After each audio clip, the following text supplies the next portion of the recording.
À toutes les personnes qui cherchent du travail, à toutes les personnes qui cherchent à se marier, à toutes les personnes qui ont des soucis, à toutes les personnes qui cherchent la sécurité, à toutes les personnes qui veulent être protégées, qui veulent de la justice, quel que soit votre besoin, vous avez besoin d'Allah. Et donc dites-lui, le cœur ouvert, encore une fois, un cri du cœur, Ya Allah, je suis dans le besoin de ce que tu peux me donner, j'ai besoin de toi, Ya Allah. Ce dua, il est magnifique parce qu'il résout plein de problèmes d'un seul coup et parce qu'il nous apprend à dire à Allah que nous sommes dans le besoin. Aujourd'hui, j'ai voulu partager avec vous un dua qui est fait par Sayyidna Moussa. Et il est fait par lui dans une situation un peu particulière. Parce que Sayyidna Moussa s'est battu dans son village avec une personne.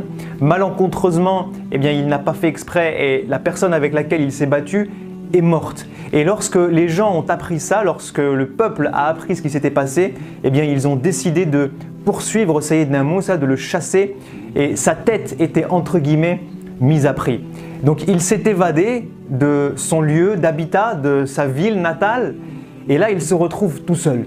Il se retrouve à l'extérieur, il se retrouve sans maison, sans famille, sans amis, sans proches, sans travail, sans nourriture.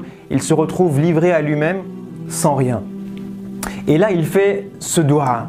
Cette invocation qu'il fait, il dit قال رب إني لما أنزلت إلي من خير فقير. Il dit Ya Allah, je suis dans le besoin de ce que tu pourrais m'envoyer. Subhanallah. Cette invocation, honnêtement, je la trouve magnifique pour deux raisons. La première, c'est qu'elle nous apprend à dire à Allah que nous sommes dans le besoin. Elle nous apprend à parler à Allah subhanahu wa ta'ala. Et donc cette invocation-là, elle répond à toutes les personnes qui par exemple cherchent du travail, toutes les personnes qui cherchent à se marier, toutes les personnes qui cherchent à réussir un projet, toutes les personnes qui ont des soucis au quotidien et qui ont envie de s'en sortir dans ces soucis-là. Le terme faqir en islam ou en arabe plus particulièrement, est souvent traduit par le mot pauvre, démuni. Mais en vérité, al-faqr, ce n'est pas la pauvreté. Al-faqr, linguistiquement parlant, c'est le fait d'être dans le besoin. Et c'est pour ça que Allah nous dit Antumul fuqara'u ila Allah. Subhanallah. Regardez cette belle manière dont Allah nous décrit. Il n'est pas en train de nous dire vous êtes des pauvres. Il est en train de nous dire vous êtes dans le besoin de Dieu. Vous avez tous besoin d'Allah subhanahu wa ta'ala. Donc vous êtes tous des fuqara. Vous êtes tous pauvres dans le sens où vous avez tous besoin d'Allah subhanahu wa ta'ala. Personne ne peut dire aujourd'hui je n'ai pas besoin d'Allah. Nous avons tous besoin de lui, ne serait-ce que pour vivre, pour respirer, pour avancer, pour prier, pour nous rapprocher de lui, pour le connaître. Pour tous les éléments de notre vie, nous avons besoin de lui.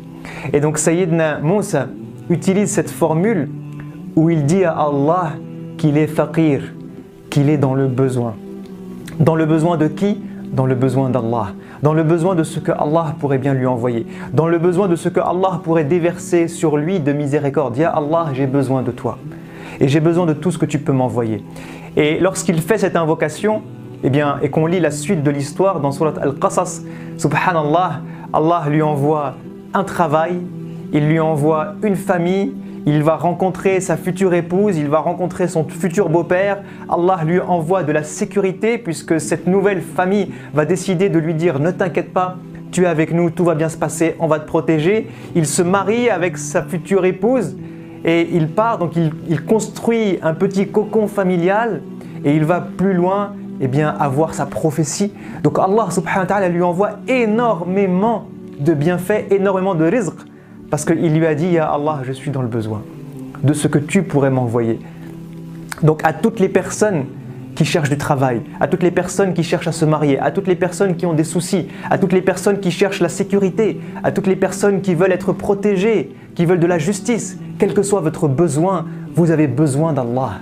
Et donc dites-lui, le cœur ouvert, encore une fois, un cri du cœur, Ya Allah, je suis dans le besoin de ce que tu peux me donner. J'ai besoin de toi, Ya Allah.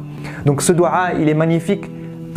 Parce qu'il résout plein de problèmes d'un seul coup et parce qu'il nous apprend à dire à Allah que nous sommes dans le besoin. Et la deuxième chose qui est magnifique dans ce dua, c'est qu'il nous apprend aussi l'éthique ou une certaine éthique de demande à Allah subhanahu wa ta'ala. Parce que Des fois, on demande à Allah et puis on a une liste à demander, Ya Allah, je veux ça, je veux ça, je veux ça, je veux ça, je veux ça, je veux ça. Mais lorsque on connaît Allah et qu'on sait qu'il est le plus grand, le plus sage, l'omniscient, l'omnipotent, celui qui sait ce qu'il y a de mieux pour moi, qui me connaît mieux que je ne me connais moi-même, celui qui connaît mon présent, mon passé, mon futur, qui connaît tout ce que je ne vois pas autour de moi et tout ce qui pourrait m'arriver de bien ou de mal en fonction de ce que je vais demander et de ce que je vais avoir. Lorsque je sais ça de lui, eh bien je lui fais confiance. Et donc, Sayyidina Moussa n'est même plus dans cette approche. Il aurait pu lui dire, Ya Allah, je n'ai pas de maison, donne-moi une maison. Ya Allah, j'ai perdu mes amis, ma famille, donne-moi une famille. Ya Allah, j'ai envie de me marier. Ya Allah, j'ai besoin d'un travail pour me nourrir.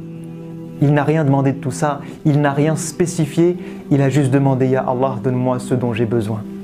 Et donc ça nous apprend que dans notre manière de demander à Allah, eh bien parfois, on pourrait faire l'effort, comme Sayyidina Moussa, de ne pas demander ce qui nous tient à cœur, mais de demander à Allah lui-même de faire le meilleur des choix pour nous et de nous envoyer la meilleure des choses qu'il pense être bonne pour nous.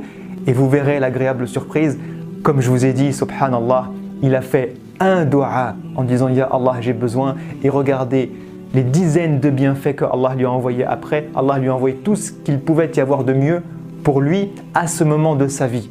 Et donc faisons confiance à Allah et disons-lui Ya Allah, inni lima anzalta ilayya min khayrin faqir. Faisons ce dua comme Sayyidina Moussa et je vous dis à la prochaine, Inch'Allah. Assalamu alaikum wa rahmatullahi wa barakatuhu.